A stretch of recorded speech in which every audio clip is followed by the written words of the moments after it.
Hey, welcome to Daily Strength. Joe Stowell here, and let's talk about what you're aiming for. Our text today, 1 John 3:3, which says, "Everyone who has this hope in him purifies himself just as he is pure." So let's talk about heaven. If you're like me, it's kind of hard to get your head around it, and harder still to let it grip your heart. And while most of us believe that heaven exists, we tend to go on with life as though this is the only world that really matters. I have to say that nearly every spiritual dysfunction in our lives can be traced back to the fact that heaven does not really have a hold on us. I think C.S. Lewis had it right when he said, "Aim at heaven and you'll get earth thrown in. Aim at earth and you'll get neither." So how do we aim at heaven? Well, first, we need to recognize that this physical body is not all that there is, and some of us are really glad about that. As our text says in 1 John 3:2, what we will be has not yet appeared.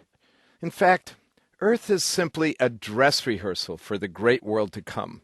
All the pain and toil here is temporary. Poverty, it's not permanent. Illness, it's transient. And for followers of Jesus, death is but a door to all that is far better. As we read in Revelation, there shall be no more sorrow, no more crying, no more death, and he will wipe away every tear. Aiming at heaven also involves keeping Jesus in our sights. Looking forward to the day when we shall see him as he is fills us with phenomenal hope. Not a worldly wish list kind of hope, but a hope that reflects the certainty of what is to come. It's the kind of hope that keeps us from distractions and rivets our attention on what really matters in the long run. The kind of hope, by the way, that purifies us. Now, maybe you've never thought of it like this before, but one of the strongest motivations for purity is connected to the return of Jesus. Because let's face it, there are some places we just wouldn't want to be when he comes back. We might hope he doesn't examine the places the internet has taken us, or that he doesn't see our attitudes toward others.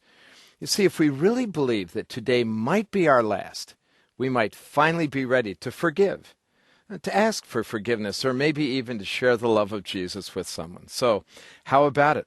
Let's stop aiming at earth and turn our hearts toward heaven.